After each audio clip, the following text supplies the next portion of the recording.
کہتے ہیں کہ چونکہ نبی اسلام نے کہا دجال کا گدھا ہوگا تو وہ ایک جہاز ہوگا، جو کہ جہاز کیوں ہوگا؟ جب نبی اسلام نے کہا گدھا ہوگا تو گدھا ہوگا. زبردستی نہ اپنے طور پہ نبی اسلام کے بہاف پہ سوچ رہے ہیں. نعوذ باللہ نعوذ باللہ نعوذ باللہ یہ کہنا چاہ رہے ہیں کہ نبی اسلام نے چونکہ جہاز ہی دیکھے ہوئے تھے تو میٹافور بتایا. یہ اس قسم کے بے شرم مسلمان مولوی آج کل کی. حضرت صالح کی اونٹنی مگر دجال کا گدھا جہاز. یہ سوچیں ذرا، یہ کیا بدبختی پھیلا رہے ہو بچوں میں. حضرت صالح کی اونٹنی اتنی ایکسٹراڈنری ایٹریبیوٹس رکھتی تھی کہ وہ عام اونٹنی نہیں تھی. آپ کو بھی پتا نا اس بات کا. انہوں نے جو ذہن میں آتا تھا نا فطور وہ ڈالا تھا کہ اونٹنی ایسی ہو، اونٹنی اس سائز کی ہو، اونٹنی یہ کرتی ہو وہ کرتی ہو. وہ ایگزیکٹ ساری کی ساری اسپیسیفیکیشن ڈاکیومنٹ لے کے اللہ تعالیٰ نے پتھر پھاڑ کے وہ اونٹنی باہر ظاہر کر دی، پتھر پھاڑ کے. یہ ایکسٹراڈنری آپ کو لٹرل لگ رہا ہے اور دجال کا گدھا آپ کو جہاز لگ رہا ہے. تو یہ وہ مولوی صاحب ہی ہیں جو جتنے بھی جہاز ہیں نا ان کو یہ جہاز بنانے کا شوق ہوتا ہے. یہ جو دجال کا گدھا ہے تو گدھا ہے، اور وہ گدھا کیوں ہے میں بتا دیتا ہوں. وہ گدھا کیوں ہے، اس میں کوئی راکٹ سائنس تو نہیں ہے. کیونکہ دجال کا فرسٹ اینڈ فور موسٹ مشن ہے کہ وہ عیسیٰ ابن مریم کے حواریوں کو فالوورز کو آ کے بتایا کہ میں آ گیا تمہارا خدا واپس. اس لیے حدیث آئی ہے کہ تمہارا خدا ایک آنکھ والا نہیں ہو سکتا. یہودیوں کو تو نہیں مانے کہے گا میں خدا ہوں، یہودی تو مانتے نہیں ہے کسی اور خدا کو، ہمارے والے خدا کو مانتے ہیں. تو ان کے آگے وہ نبوت کا دعویٰ کرنا ہے اس نے، وہ اس لیے ان کے لیے مسیح ہے. اب چونکہ کرسچنز کو اس نے بتانا ہے، اور نبی علیہ السلام نے یہ بارہا کئی دفعہ بتا دیا ہے کہ دجال عیسیٰ ابن مریم کی کاپی کرا ہے، عیسیٰ ابن مریم کی کاپی کرے گا، مرر کرے گا. تو گدھے پہ آنا ضروری ہے اس کا. وہ جہاز پہ آ جائے گا تو عیسائی کیوں کہیں گے کہ ہاں یہ تو عیسیٰ ابن مریم ہے، کیونکہ عیسیٰ بھی جہاز پہ چلتے تھے. نہیں، حضرت عیسیٰ گدھے پہ سواری کرتے تھے، اس لیے دجال نے گدھے پہ آنا ہے. اتنی سمپل سی بات کو راکٹ سائنس بنانے کے لیے فطوری دماغ کی ضرورت ہوتی ہے. وہ فطوری دماغ یہ آج کل پریزنٹ کیا جا رہا ہے بچوں کے سامنے مسجدوں میں.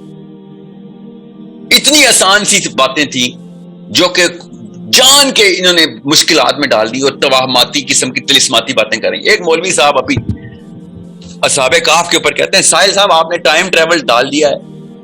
مطلب ایک بچپن میں بس کوئی حادثہ ہو گیا دماغ کے ساتھ نا تو ہر چیز آپ کو قطعیت کے ساتھ ہی پوری لگتی ہے. ماننا ہی نہیں ہوتا انہوں نے کہ دوسری آپشن بھی ہو سکتی ہے دنیا میں.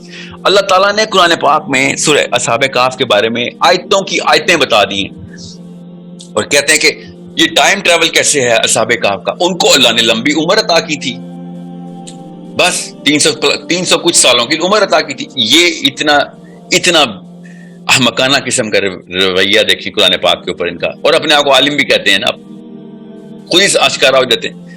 اگر ایک بندہ 300 سال کے لیے سوئے اور اٹھ جائے، ٹھیک ہے، آپ چھوڑیں 300 سال کو، مولوی صاحب اگر 30 سال کے لیے بھی آپ سوئے نا تو اٹھنا تو کوئی یہ نہیں کہتا کہ اچھا ابھی اٹھے تھے، ابھی سوئے تھے، ابھی اٹھ گئے.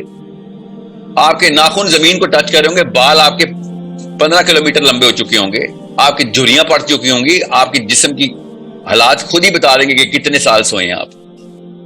وہ اٹھے اور انہوں نے کہا کہ ابھی تو سوئے تھے، ابھی آدھا پہر، ایک رات. یہ ڈائلاگ اللہ تعالیٰ کو آیتوں میں بتا رہے ہیں تاکہ ہم جیسے بندے سوچ سکیں اور آپ جیسے بندے ابھی تک اس آیت کا ترجمہ نہیں پڑھ سکیں اور عالم کہہ رہے ہیں اپنے آپ کو. آپ اللہ تعالیٰ نے کیا نعوذ باللہ یہ بس کیجولی بات کی ہے. اللہ تعالیٰ نے ہمیں نشانی بتائی ہے کہ یہ ٹائم لیپس پورا کا پورا کور کیا ان لوگوں نے.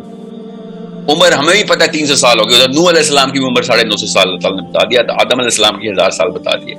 یہ سارے کے سارے کانسیپٹس قرآن پاک خود بتا رہا ہے، مگر نہیں انہوں نے آنکھیں نہیں کھولنی. اور آنکھیں نہ کھولیں یار، اپنی خانقاہوں میں جا کے تزکیہ نفس کرو. اب بچوں کو کیوں خراب کر رہے ہو؟ عقیدے میں کیوں ڈال رہے ہو والی باتیں جو کہ تمہارے پاس پروف ہی نہیں ان چیزوں کا. اس لیے مجھے یہ نا اس پوری کی پوری سائیکالوجی کے ساتھ نا مجھے ایک خاص ریپلشن ہے، کیونکہ یہ کینسر نیچے پھیلانے کے لیے ان کے اندر ایک تحریک بھی ہے. ورنہ نظام کی بات کرو تو کوئی تحریک نہیں، بالکل نہیں. اپنے گھر میں اپنی مسجد سے باہر نہیں نکلیں گے. مگر جب اس بارے میں بات ہو، بچے خراب کرنے کے بارے میں بات ہو، تو لوگوں کے گھر کے دروازے توڑ کے بچے خراب کریں گے. سوچیں ذرا، ان کی تحریک اچانک آؤٹ باؤنڈ ہو جاتی ہے جب بچے خراب کرنے ہوتے ہیں. جب میں کہتا ہوں چلو اسلام کے نظام کی بات کرو، نہیں اسلام میں تو ایسا کچھ نہیں ہے. لوگوں کے گھر جا کے لوگوں کو بتانا کہ اللہ کا قانون کرو، اپنا تزکیہ کرو بس. اور یار تو پھر ان کیسز کے اوپر بھی اپنا تزکیہ کرنا ہے یار. لوگوں کو کیوں خراب کر رہے ہو؟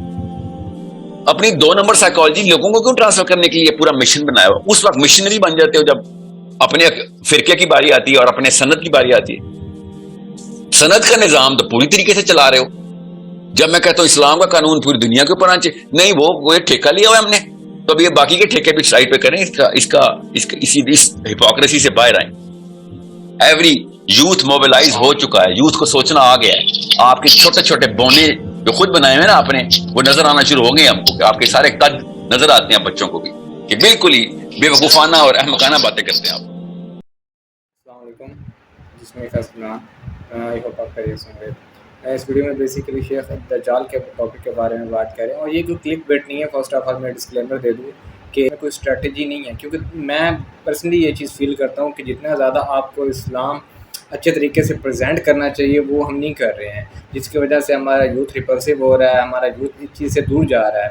ہم نے صرف اس کو سیلف پیوریفیکیشن کے راؤنڈ اباؤٹ اتنے زیادہ وہ کنجسٹڈ فیلنگ کے ساتھ پریزنٹ کیا ہے نا، کہ کوئی بھی بندہ اس کو انٹرسٹنگ نہیں لے رہا ہے۔ مسلمانوں کو اسپیسیفکلی یوتھ کو وہ چیز بتائیں جس سے ان کا انٹرسٹ اور زیادہ کریوسٹی کریٹ ہو، اور زیادہ ان کے اندر وہ گین آف تھرسٹ نالج جو ہے وہ اور زیادہ پیک پہ جائے، پاکستانی ڈراموں سے نکل کے باہر آئیں گے۔ اور یہ آئی بلیو کہ یہ بہت ہی مائنیوٹ سی ایگزامپل ہے، مگر the point here to prominent is that کہ آپ ان کو سیلف پیوریفیکیشن سے self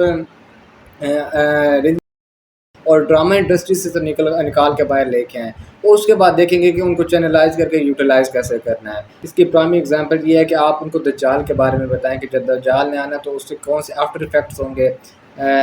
on the other hand جو یجوج ماجوج نے آنا ہے، کاف is the one of the best prime example in this regard we can say, کہ جس میں آپ کو ٹائم ٹریولز کے بارے میں اور اصحاب کاف کے بارے میں لٹرلی آپ کو ہر وہ چیز فائنڈ کر سکتے ہو جو ابھی تک ناسا نے فائنڈ نہیں کی ہے۔ اگر آپ ان کو سرکاف کی ڈیپتھ میں لے کے جائیں کہ جب ذوالقرنین نے دروازے بند کیے تھے، بیسیکلی انہوں نے ایک پورٹل بند کیا تھا، اور جب یاجوج ماجوج نے آنا ہے انہوں نے ایک الگ ڈیمینشن سے آنا ہے، وہ ایک الگ ڈیمینشنس کے کریچر ہیں، اور حضرت نوح کا اس سے کیا لنک ہے، یہ تمام چیزیں آپس میں کنیکٹڈ ہیں۔